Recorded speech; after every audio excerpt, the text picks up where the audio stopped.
Enjoy कर लेंगे, मगर जो बच्चा उसके शिकम में पैदा हो परवरिश पाएगा, वो बच्चा माँ का कैरेक्टर लेके आता है। जमीन अगर बंजर हुई फसल जल जाएगी। इसीलिए औरत चाहे हमारी इंजॉय के काबिल ज्यादा हो ना हो, नाक थोड़ी सी टेढ़ी हो चलेगा, रंग काला हो चलेगा, लेकिन कैरेक्टर अगर उम्दा हो तो फिर वो इतना ज्यादा चलेगा कि मैं मर भी जाऊंगा, मेरी नस्लें महकती रहेंगी। और अगर नाक लंबी रही, आंख बड़ी रही, चेहरा गोरा रहा तो ठीक है, 2 साल तक एंजॉय करते रहे। तीसरे साल अगर बच्चा नहीं हुआ तो अजमेर में चिल्ला करने के लिए पहुंच गए, बाबा 2 साल हो गए बच्चा नहीं हो रहा है। औरत कहती है तलाक दिलवा देंगे इस बहू को, बेटे से 2 साल हो गए बच्चा नहीं हुआ है। तो फिर क्या हुआ? अब तो बच्चा के लिए शादी हुई है। पहले तो नाक और नक्शा और चेहरा देखा, एंजॉय करेंगे तो अब एंजॉय करो, अभी तो वो नाक नक्शा आएगी। फिर बच्चा नहीं हुआ तो फिर क्यों अजमेर बरेली और बगदाद दौड़ रहा है?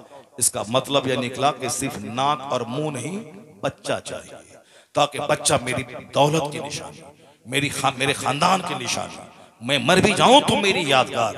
अब पहले तो 10 साल बाद बच्चा पैदा होता था, और आज तो 1 साल के बाद बच्चा पैदा ना हो तो घर में हंगामा बापा है। सारे लोग एक दूसरे से काना फूसी करना शुरू कर दे। इसका मतलब है कि बच्चा चाहिए।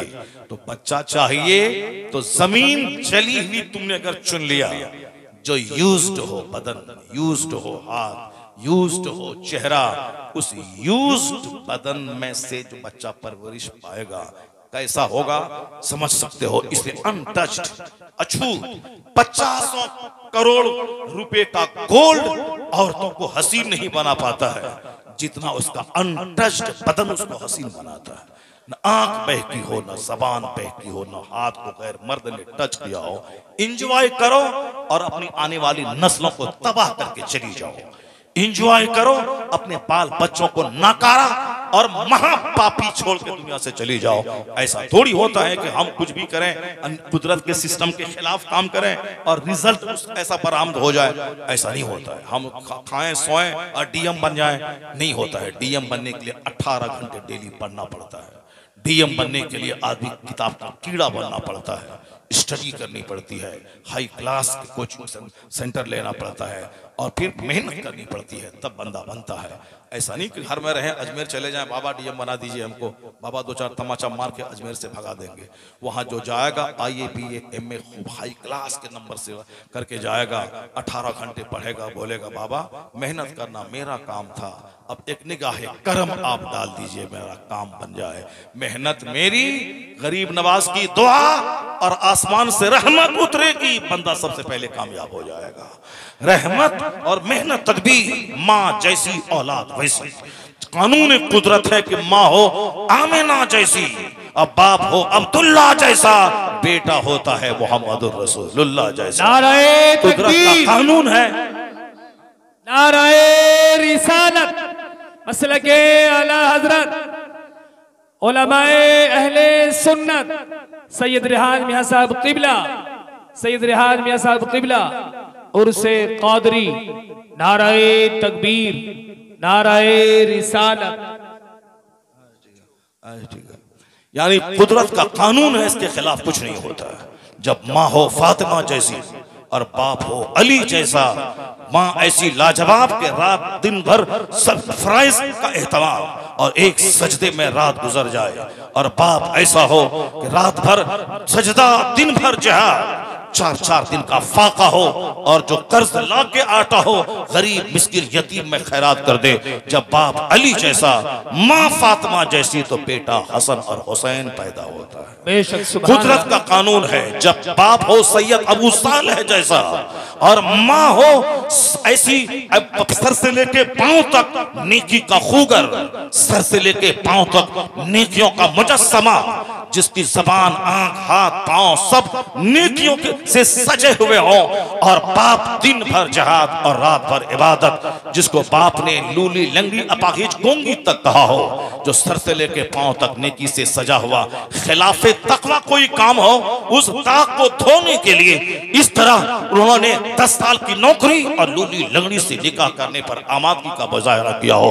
कानूनी कुदरत है। जब माँ हो ऐसी लाजवाब और बाप हो ऐसा, तो बेटा क़यामत तक के वलियों का सरदार अब्दुल कादिर जिलानी पैदा होता है। सुभान अल्लाह। जब माँ हो रात भर नमाज पढ़ने वाली, मुसल्ला पे बैठने वाली, अब बाप हो सैयद गयासुद्दीन जैसा, उसी कोख का बच्चा 90 लाख काफिरों को मोमिन बनाने वाला मोइनुद्दीन अजमेरी पैदा होता है। जब माँ हो 17 पारी कुरान की हाफिजा और बाप हो तकवा की शाहकार, तो बेटा कुतुबुद्दीन बख्तियार काकी नाइबे गरीब नवाज पैदा होता है।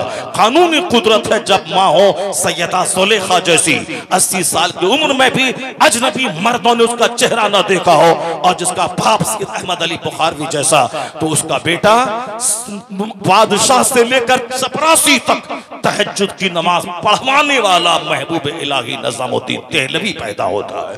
कानूनी कुदरत है जब बाप हो मुफ्ती नकी अली खां जैसा और माँ हो तहज्जुद गुजार, तो बेटा अहमद रजा पैदा होता है। और जब बाप हो अहमद रजा खां और माँ हो तहज्जुद गुजार, तो बेटा मुफ्ती आजम हिंद जन्म लेता है। कानूनी कुदरत है जब दादा हो हुज्जतुल इस्लाम, काफिर देखे तो कलमा पढ़े, और नाना हो मुफ्ती आजम हिंद, नाना हो मुफ्ती आजम हिंद जो डकैत देखे तो मुत्तकी बन जाए। और बाप हो इब्राहिम रजा खां मुफस्सिर आजम हिंद, 1 लाख मुरीदों का मुर्शिद, मगर मुरीदों के सामने हाथ नहीं फैलाने वाला। और माँ हो ऐसा सर से लेके पांव तक तकवा से सजी हुई, अगर मंजर इस्लाम में कभी कहत आ जाए, तनख्वाह देने के लिए पैसे न रहे, तो अपने जेवरात को गिरवी रखकर मंजर इस्लाम को मदरसे की तनख्वाह दिलाने वाली। जब माँ इसी लाजवाब हो और बाप मुफस्सिर आजम हिंद हो, नाना मुफ्ती आजम हिंद और दादा हुज्जतुल इस्लाम, तो उसी कोख का बच्चा अख्तर रजा खां अजहरी ताजुल शरिया। नाराए तकबीर, नाराए रिसालत, फैजाने आला हजरत, नाराए तकबीर, नाराए रिसालत। हमेशा दिमाग में इस बात को आप रखें, शादी एंजॉय के लिए नहीं होती है, शादी होती है औलाद के लिए। आने वाले वक्त में एक निशानी मेरी बाकी रहे तो जमीन का सिलेक्शन वो करें जो हुजूर ने बताया है।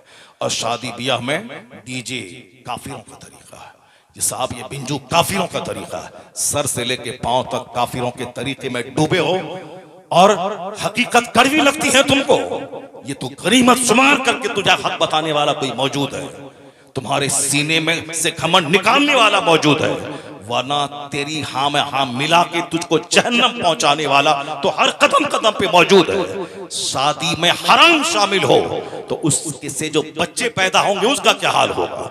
इसलिए शादी में फजूल खर्ची बंद कर दे। मुस्तफ़ा से बड़ा कोई नहीं, मुस्तफ़ा की बेटी से बड़ी कोई नहीं। मुस्तफ़ा ने अपनी बेटी की शादी मस्जिद नबवी में 10-20 सहाबा के दरमियान कर दी। चाहते नबी तो 1 लाख सहाबा का खाना जन्नत से मंगवा लेते, अली को सोने का ताज पहना देते, लेकिन हुजूर ने न जन्नत से सोने का ताज मंगवाया, न 1 लाख सहाबा के खाने का इंतजाम किया, न कोई कार्ड की छपाई की, न कोई 1 लाख सहाबा के खाने के लिए उसको दावत दी। सिंपल ढंग से शादी करा दी ताकि क़यामत तक मेरे गुलामों के लिए एक रोशनी मिले। जब भी मुसीबतों में सुन्नत पे अमल करना मुश्किल हो, हुजूर के घर की शादी देख ले, उसे जीने का हौसला मिल जाएगा। सुभान अल्लाह, सुभान जीने का हौसला मिल जाएगा। सारा काम है शैतानों जैसा, और फिर घमंड है कि जन्नत मेरी जागीर है, नहीं होगा ऐसा।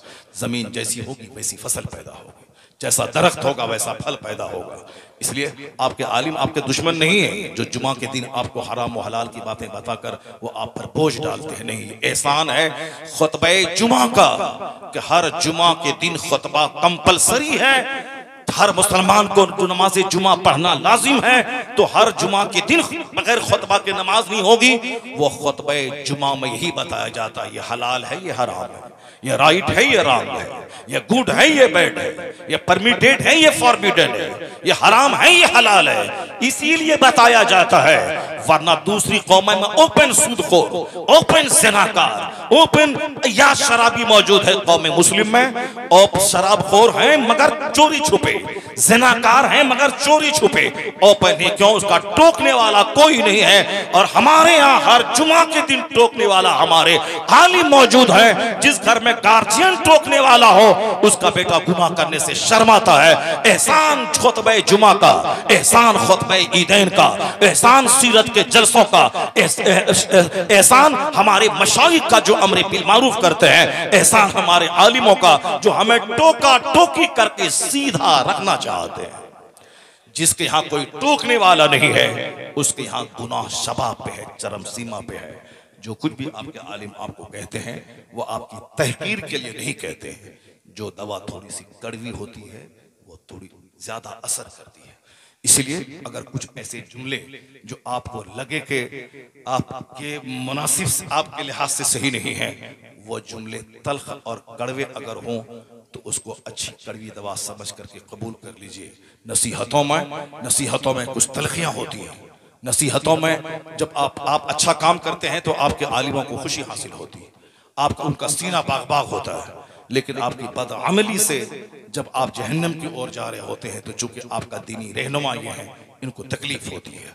आप लोग बहुत अच्छे आदमी हैं, 2 घंटे तक आपने हमारी तकरीर समाअत की। यही तकरीर उस वक़्त में हो जाती जिस वक़्त सारा मजमा भरा हुआ था, सारे लोग देख रहे थे। उस वक़्त में तकरीर हो जाती तो बहुत लोगों तक ये पैगाम पहुंच गया होता। इसलिए हमेशा आइंदा इस बात का ख्याल रखा जाए कि जो बुराइयां समाज में हैं उसको धीरे धीरे कम किया जाए, अच्छाइयों का माहौल पैदा किया जाए। आलिमों का एहतराम हर हाल में होना चाहिए। हमारा मजहब तो एहतराम का मजहब है। सादात का एहतराम हर हाल में होना चाहिए। जिनके घर से इस्लाम का सूरज चमका है उनका एहतराम करना। इमाम शाफी रज़ी अल्लाह तआला अन्हु ने आखिरी बात कह दी। लोग कहते हैं कि शाफी राफिजी है, अगर अहले बैत से मोहब्बत करना रिफ्ज़ है तो सारी दुनिया गवाह रहे कि मैं राफिजी हूँ। अल्लाहु समद। क्या मतलब? उन्होंने कहा कि रिफ्ज़ अलग चीज़ है। रिफ्ज़ तो वो सहाबा किराम को गाली देना है, और मोहब्बत अहले बैत अलग चीज़ है। अहले बैत की मोहब्बत जिनके घर से दीन ईमान मिला हो उसके घर उसकी ताज़ीम करना जरूरी है। लेकिन ऐसा नहीं कि सादात कराम के एहतराम करने के चलते आलिमों को जलील कर दिया जाए। हुजूर ने कहा है इन्नल उलमा वरसतुल अंबिया, आलिम अंबिया के नाइब होते हैं। नाइब होते हैं। नाइब का मतलब उप, जैसे प्रेसिडेंट है, vice president, deputy prime minister, उसी तरह नाइब होते हैं जो उनका उप कहलाता है। हुजूर हमारे रहनुमा, कायद, पेशवा, रसूल आज़म, और उलमा उनके नाइब होते हैं। इसलिए तो मैं कहता हूं 50 खरब की फैक्ट्री आपके पास है, बिजनेसमैन, 100 एकड़ जमीन है, लैंडलॉर्ड जमींदार, आपके पीएम है, नौकरी पेशा आप हैं, 5 लाख महीना कमाते हैं। लेकिन कोई गरीब का बच्चा अगर आलिम बाअमल है वो नाइब पैगंबर है, और नाइब पैगंबर का मनसब सबसे बड़ा होता है। तो आलिम दीन का एहतराम, सादात कराम का एहतराम, बूढ़ों का एहतराम, माँ बाप का एहतराम, इस्लाम तो एहतराम ही सिखाता है। एहतराम का मतलब ये नहीं कि एक का एहतराम किया जाए और दूसरों की तहकीर किए जाए। इस्लाम ने अगर कहा है कि माँ बाप का चेहरा देखने से हज मकबूल का सवाब मिलता है, तो इस्लाम ने यह भी कहा है कि अपनी बीवी के मुंह में लुकमा जो मोहब्बत से डाला जाए, हर लुकमे के बदले में अजर मिलता है। इस्लाम ये चाहता है कि बीवी से भी अच्छे सलूक रहें। माँ बाप, भाई बहन, सारा समाज छोड़ के सिर्फ मेरी मोहब्बत में वो मेरे घर में आई है। अगर मेरी माँ उसको मारे, मेरे भाई उसको गाली दें, मैं गाली दूं, मेरे घर के सारे लोग उसको गाली दें, सब लोग खाएं तो ठीक है, मगर वो बेचारी खाए, उधर से सास टोके, उधर से ननद टोके, उधर से देवर टोके, शौहर टोके, वो तो मर जाएगी ऐसे ही। सारा संसार छोड़ के आई है शौहर के लिए, अब उस घर में सारे लोग उसको टोका टोकी करते रहे, उस पर कड़ी नजर रखें तो जीना मुश्किल हो जाएगा। नहीं, वो सारा संसार छोड़ के जब मेरे लिए आई है तो शौहर पे लाजिम है कि उससे मोहब्बत करें, उसे प्यार करें, माँ का पाँव दबाए, माँ की पेशानी चूमे, बाप की खिदमत करे, अजर मिलेगा। मगर माँ बाप की मोहब्बत का ये मतलब नहीं कि बीवी को मारता रहे, गाली देता रहे। माँ के लिए मुस्तफ़ा ने चादर बिछा दी, और अपनी बीवी के लिए सैयदा आयशा ने जब दूसरी उम्महातुल मोमिन में से दूसरी मुसलमानों की मुक़द्दस माँ ने जब खाना तैयार करके भेज दिया, सैयदा आयशा की बारी थी, गुस्सा आया, एक तमाचा उस कनीज को मार दिया, हाथ से खाने का बर्तन नीचे गिर गया, सारा खाना नीचे बिखर गया। हुजूर कह सकते थे, 2-4 तमाचा मार सकते थे सैयदा आयशा को कि तुम भी मेरी बीवी है, वो भी मेरी बीवी है, अगर वो खाना बना के भेज दिया तो तुम क्यों नहीं उस कनीज को मारा, तुमने ऐसा क्यों किया? नहीं, हुजूर ने कुछ नहीं कहा। सरकार नीचे बैठ गए, जो प्याला टूटा था उसके टुकड़े को चुनने लगे और बोलते हैं उस कनीज से कि देखो तुम्हारी अम्मी को गुस्सा आ गया।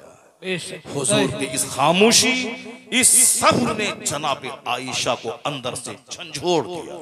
वो सामने आ गई का सरकार मुझसे गलती तो हो गई, अब इस जुर्म की तलाफी कैसे होगी? हुजूर ने कहा इसी तरह के बर्तन में इसी तरह का खाना इस जुर्म की तलाफी है। सैयदा आयशा ने बाजार से वैसा ही बर्तन मंगवाया, वैसा ही खाना तैयार करवाया और फिर खाना उस घर में भिजवा दिया। ये सब्र से दिल जीता जाता है, न कि फाइटिंग से दिल जीता जाता है। एक बीवी में दिन रात फाइटिंग है, वहां 11 बीवियां हैं, सब सजदे में, क़याम में, सुजूद में, सबसे समझती हैं कि हुजूर मुझसे ज्यादा प्यार करते हैं। इस तरह जहां पैगंबर लाजवाब, नबी लाजवाब, सबके लिए मॉडल लाजवाब, बहैसियत शौहर मुस्तफा का जवाब नहीं दुनिया में। एक बीवी को खुश रखना हमारे लिए मुश्किल है, मेरे जैसे करोड़ों